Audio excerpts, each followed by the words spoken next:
নমস্কার বন্ধুরা, আজ রবিবার।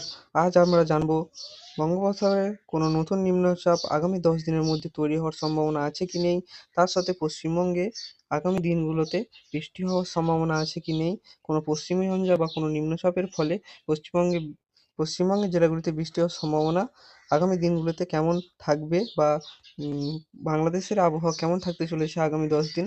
তো চলো জেনে নিই। মূল ভিডিওতে আমরা চলে যাচ্ছি। এখন আমরা চলে যাচ্ছি মেঘেতে মেঘেতে চলে যাচ্ছি এবং আমরা রবিবার 1টার সময় দেখতে পাচ্ছি যে ভারতের তামিলনাড়ু সহ কেরালাতে কিন্তু হালকা মাঝারি বৃষ্টিপাত চলছে, এবং শ্রীলঙ্কাতে আমরা দেখতে পাচ্ছি মাঝারি থেকে ভারী ধরনের বৃষ্টিপাত কিছু কিছু এলাকায় চলছে, এবং কিছু কিছু এলাকায় আমরা দেখতে পাচ্ছি যে হালকা বৃষ্টিপাত চলছে এবং কিছু এলাকায় ভারী বৃষ্টিপাত চলছে শ্রীলঙ্কাতে। এবং আমরা পশ্চিমবঙ্গের দিকে একটু চলে গেলাম। পশ্চিমবঙ্গের দিকে আমরা দেখতে পাচ্ছি যে পরিষ্কার হয়ে থাকছে আকাশ, মেঘলা আকাশও থাকছে না পশ্চিমবঙ্গ সহ বাংলাদেশ এবং পূর্ব ভারতের রাজ্যগুলিতে কোনো কিন্তু মেঘলা আকাশ বা বৃষ্টিপাতের সম্ভাবনা রবিবার কিন্তু নেই। আগামী দিনগুলোতে আমরা দেখব কেমন বৃষ্টিপাতের সম্ভাবনা থাকছে। এবং আমরা চলে গেছি এখন জম্মু কাশ্মীর এবং লাদাখ, এই উত্তরের ভারতের রাজ্যগুলিতে আমরা চলে গেছি। এখন আমরা দেখতে পাচ্ছি যে রবিবার 1টার সময় এখানে কিন্তু মেঘলা এবং বৃষ্টিপাতের সম্ভাবনা থাকছে, হালকা মাঝারি বৃষ্টিপাত এবং থাকার সম্ভাবনা রয়েছে এখানে, যে হালকা বৃষ্টিপাত হওয়ার সম্ভাবনা থাকছে এবং মেঘলা আকাশ বেশিরভাগ সময় কিন্তু থাকছে। এবং আমরা এগিয়ে যাব সোমবার, মঙ্গলবার এবং রবিবার পর্যন্ত। আমরা দেখব বঙ্গোপসাগরে কোনো নিম্নচাপ তৈরি হওয়ার সম্ভাবনা আছে কি নেই।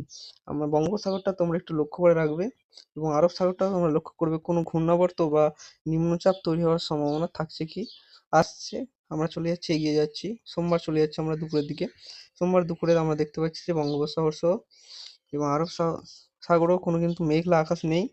মেঘলা মেঘলা ভাব আছে কিন্তু কোনো নিম্নচাপ নেই। পশ্চিমবঙ্গ পরিষ্কার আকাশ আমরা দেখতে পাচ্ছি। এবং চলে যাচ্ছি আমরা মঙ্গলবার 11টার সময়, এবং মঙ্গলবার 11টার সময়তেও আমরা দেখতে পাচ্ছি বঙ্গোপসাগরে কোনো ঘূর্ণাবর্ত বা আরব সাগরে কোনো ঘূর্ণাবর্ত কিন্তু নেই।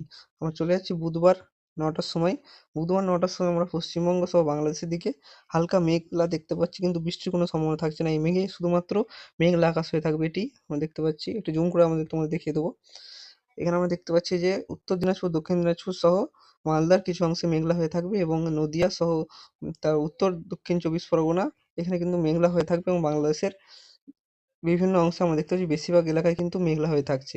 আবার চলে যাচ্ছি আমরা বঙ্গোপসাগর এবং আরব সাগরের দিকে। বৃহস্পতিবার চলে যাচ্ছি। বৃহস্পতিবারও আমরা দেখতে পাচ্ছি কোনো ঘূর্ণাবর্ত বা কোনো নিম্নচাপ কিন্তু আরব সাগর এবং বঙ্গোপসাগরে নেই।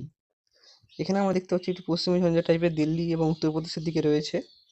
আমরা এগিয়ে যাচ্ছি শুক্রবার পর্যন্ত। শুক্রবার চলে গেছি আমরা। শুক্রবারও কোনো কিন্তু নিম্নচাপ বা ঘূর্ণিঝড় নেই। আবার চলে যাচ্ছি আমরা শনিবার।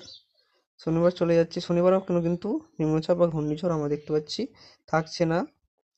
এবং আমরা দেখতে পাচ্ছি পূর্ব ভারতের রাজ্যগুলিতে কিন্তু মেঘলা হয়ে থাকছে এবং হালকা বৃষ্টিপাত মেঘালয় সহ কিছু কিছু এলাকায় কিন্তু হওয়ার সম্ভাবনা থাকছে শনিবার 25 তারিখ থেকে। এবং রবিবার পর্যন্ত আমরা লাস্ট দেখে নেব যে কোনো কিন্তু নিম্নচাপ থাকার সম্ভাবনা নেই। আগামী সপ্তাহ পর্যন্ত কোনো কিন্তু নিম্নচাপ বা পশ্চিমী ঝঞ্ঝা কোনো কিন্তু কিচ্ছু নেই। পশ্চিমবঙ্গের জন্য কোনো কিন্তু বৃষ্টির পূর্বাভাসও কিন্তু থাকছে না। রবিবার আমরা দেখতে পাচ্ছি যে দার্জিলিংয়ের কিছু অংশে কিন্তু মেঘলা এবং হালকা বৃষ্টিপাত রবিবার, মানে পরের সপ্তাহের রবিবার। এই সপ্তাহের রবিবারে কিন্তু পরিষ্কার হয়ে থাকছে, আমরা দেখিয়ে দিচ্ছি। পরিষ্কার আকাশ থাকছে, মেঘলা আকাশ থাকছে শুধুমাত্র উত্তর দিনাজপুর এবং আলিপুরদুয়ারের কিছু অংশে। তো বন্ধুরা, কোনো নিম্নচাপ বা কোনো ঘূর্ণিঝড় কিচ্ছু কিন্তু নেই। পশ্চিমবঙ্গে কোনো বৃষ্টির সম্ভাবনাও কিন্তু থাকছে না আগামী দিনগুলোতে। তো বন্ধুরা, এই ছিল আজকের আপডেট। ভিডিও ভালো লাগলে চ্যানেলকে সাবস্ক্রাইব করে রাখবে এই ধরনের আবহাওয়ার গুরুত্বপূর্ণ আপডেট পাওয়ার জন্য। ধন্যবাদ বন্ধুরা ভিডিওটি দেখার জন্য।